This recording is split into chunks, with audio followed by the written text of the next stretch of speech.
तो आप जाइए, जाकर आप जानकारी लीजिए, देखिए फॉर्म में क्या है क्या नहीं।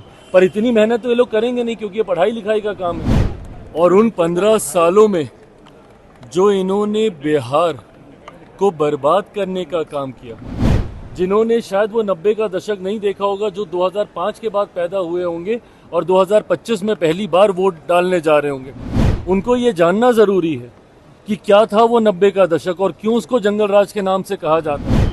भाई उसके लिए जानकारी लेनी ज़रूरी होगी ना, आपको वो तत्परता दिखानी होगी। जाके पूछिए कौन कौन से फॉर्म्स हैं, 3 तरीके के फॉर्म्स उसमें सामने हैं। नेता प्रतिपक्ष तेजस्वी यादव बिहार के जनता से 20 साल नहीं बल्कि 20 महीने मांग रहे हैं। चिराग पासवान दिल्ली से अभी अभी पटना पहुंचे हैं और पटना पहुंचते ही तेजस्वी यादव ने वो जो लेकर बयान उठे, जो उन्होंने 20 महीने मांगे हैं, उस पर बड़ा बयान दे रहे हैं। उतना ही नहीं, चिराग पासवान जो तेजस्वी यादव सवाल उठा रहे वोटर लिस्ट को लेकर, उस पर भी चिराग पासवान कह रहे हैं कि ये पढ़े लिखों का काम है, उनके यहाँ तो कोई पढ़ते लिखते हैं नहीं। देखिए किस तरीके से नेता प्रतिपक्ष तेजस्वी यादव को चिराग पासवान जवाब दे रहे हैं। देखिए ये 20 महीने का जो ये जिक्र कर रहे हैं ना, शायद ये भूल जाते हैं कि 15 साल बिहार की जनता ने इन्हें और इनके परिवार को देने का काम किया। और उन 15 सालों में जो इन्होंने बिहार को बर्बाद करने का काम किया, परिणाम स्वरूप आज भी कई बिहारी जो उस वक्त बिहार से पलायन करके गए थे, पीढ़ियां बीत गई पर वो वापस नहीं आ पाए उनके जंगल राज की वजह से। तो ऐसे में जब वो 20 महीने का जिक्र करते हैं तो एक बार अपने परिवार के ही नेतृत्व में जो 90 का दशक था उसको याद कर लें। और उसको याद करना ज़रूरी है क्योंकि उस दशक ने जो बिहार के हालात किए थे, आज भी उस खाई को भरते हुए दशकों बीत गए हैं और उसके जिम्मेदार सिर्फ राष्ट्रीय जनता दल, इनकी पार्टी और इनके परिवार का नेतृत्व ही रहा है, जिसकी वजह से आज भी बिहार बनिस्पत राज्यों के अगर उस ऊंचाई पे नहीं पहुंच पाया, उसका जिम्मेदार वो 90 का दशक रहा है। और ये आज की तारीख में जो यंग वोटर्स हैं और ख़ास तौर पर जो फर्स्ट टाइम वोटर्स हैं, जिन्होंने शायद वो 90 का दशक नहीं देखा होगा, जो 2005 के बाद पैदा हुए होंगे और 2025 में पहली बार वोट डालने जा रहे होंगे, उनको ये जानना ज़रूरी है कि क्या था वो 90 का दशक और क्यों उसको जंगल राज के नाम से कहा जाता है। किस तरीके से लूट मार, हत्या, अपहरण, डकैती, महिलाओं के साथ बलात्कार, बच्चों तक की हत्या, निर्मम हत्या किस तरीके से दिन दहाड़े खुलेआम की जाती थी, जिसकी वजह से देश में ही नहीं विदेशों तक बिहार को बदनामी झेलनी पड़ी, जिसकी वजह से आज भी बिहार और बिहारियों को एक गलत दृष्टि से देखा जाता है दूसरे राज्यों में, दूसरे देशों में। तो उसके जिम्मेदार तो यही रहे थे। तो अब एक और 20 महीना लेके क्या करना चाहेंगे? और बर्बाद करना चाहेंगे? जितना इनको और इनके परिवार और इनकी पार्टी को करना था पहले ही कर चुके हैं। इलेक्टोरल रिवीजन हो रहा है बिहार में। तेजस्वी यादव कह रहे हैं कि लोकसभा में क्यों नहीं करवाया गया था इन सब चीजों को, विधानसभा में क्यों हो रहा है ये सब? रिप्रेजेंटेशन ऑफ पीपल्स एक्ट के तहत 1950, इसके तहत ये प्रोसेस समय समय पर अपनाया जाता है और इसको अपनाना भी ज़रूरी है, ताकि इसकी आड़ में जो फर्जीवाड़ा होता है, कई बार हम लोग देखते हैं कि अगर किसी का निधन हो गया, उसके नाम भी उसमें वोटर लिस्ट में डला होता है, जिसकी वजह से जो सही मतदाता है, जो वोटर है, वो अपना वोट नहीं डाल पाता है। ऐसे में इस प्रक्रिया को और ट्रांसपेरेंट करने की सोच के साथ समय समय पर इस प्रोसेस को अपनाया जाता है।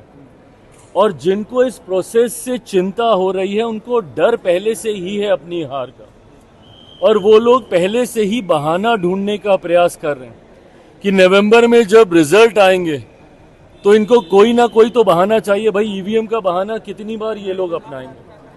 तो अब इनको ये एक और बहाना मिल गया है जिसपे ठीकरा फोड़कर ये अपनी हार की जिम्मेदारी और जवाबदेही से पल्ला झाड़ना चाहेंगे।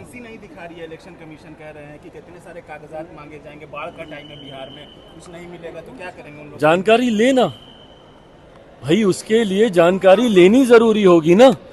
आपको वो तत्परता दिखानी होगी। जाके पूछिए कौन कौन से फॉर्म्स हैं। 3 तरीके के फॉर्म्स उसमें सामने हैं, और उस 3 तरीके के फॉर्म में ये दिखाया जा रहा है कि भैया 2003 से पहले जो लोग मतदाता सूची में थे उनके लिए वो फॉर्म है, जो उसके बाद जुड़े उनके लिए दूसरे तरीके का फॉर्म है। तो आप जाइए, जाकर आप जानकारी लीजिए, देखिए फॉर्म में क्या है क्या नहीं। पर इतनी मेहनत तो ये लोग करेंगे नहीं, क्योंकि ये पढ़ाई लिखाई का काम है, उससे ये इनकी पार्टी थोड़ी दूर ही रहती है। पश्चिम बंगाल में कलम बांट रहे करें, बिहार के युवाओं को हम कलम देंगे, सरकार क्या देंगे, हम लोग कलम देंगे, युवाओं को रोजगार देंगे, बहालियां रोक। अच्छी बात है, पर अगर यही सोच 90 के दशक में दिखाई होती तो आज इसकी पहल करने की चिंता कम से कम इनको नहीं करनी पड़ती। बंगाल में रेप हुआ है। देखिए, बंगाल में जिस तरीके से एक अराजकता की परिस्थिति उत्पन्न हो रखी है, भयावह स्थिति बनी हुई है वहां पर। ये लोग दूसरे राज्यों पर तो उंगली उठाने से पहले 1 मिनट नहीं सोचते, पर अपने गिरेबान में झांककर इनको देखने की जरूरत है। आज भी आज़ादी के इतने वर्षों के बाद सबसे ज़्यादा चुनावी हिंसा अगर किसी राज्य में होती है तो वो बंगाल में ही होती है। आज भी वहाँ पे दिन दहाड़े लूटमार, हत्या, अपहरण, डकैती और बलात्कार जैसे अपराधों में अगर कोई लिप्त हैं तो वो सत्ताधारी दल के ही नेता, कार्यकर्ता और जनप्रतिनिधि सामने आते हैं। ऐसे में जिस तरीके से एक अराजक परिस्थिति वहाँ पे बनी हुई है, मैं तो बल्कि केंद्र सरकार से आग्रह करूँगा कि नहीं संभव है भैया वहाँ की सरकार से उस राज्य को संभालना। वहाँ पे राष्ट्रपति शासन लगाना चाहिए और उसके तहत ही हम लोग को चुनाव में जाना चाहिए, ताकि चुनाव शांतिपूर्वक तरीके से पूरे किए जा सके। बिहार में आयोग बने हैं, उसको लेकर लगातार नेता प्रतिपक्ष तेजस्वी यादव सवाल पूछ रहे हैं, करें कि क्या दामाद आयोग के बाद बहनोई आयोग, मेहरारू आयोग भी बनेगा? उनके ज़माने में जब उनकी सरकार थी, आयोग बन गए होते तो मुझे लगता है उसके माध्यम से कई ऐसे कार्य हैं जिनको आज सुचारू रूप से आगे बढ़ाया जा सकता था, जो बिहार के विकास में एक महत्वपूर्ण योगदान देते। और ये जब दूसरों के ऊपर उंगली उठाते हैं तो उनको इतना भी याद करना चाहिए कि उनके परिवार के कितने सदस्य कहाँ कहाँ, किस किस पद पर, किस किस सदन में मौजूद हैं और रहे हैं। वो तो उस परिवार से आते हैं कि जब अगर उनके पिता को जेल जाना पड़ता है तो उनकी माता जी को मुख्यमंत्री बनाया जाता है। वो किस कानून के तहत हुआ था किसी को नहीं पता। बट बहरहाल मैं ये मानता हूं कि अंतोगत्वा आपकी काबिलियत ही आपको आगे लेकर जाती है।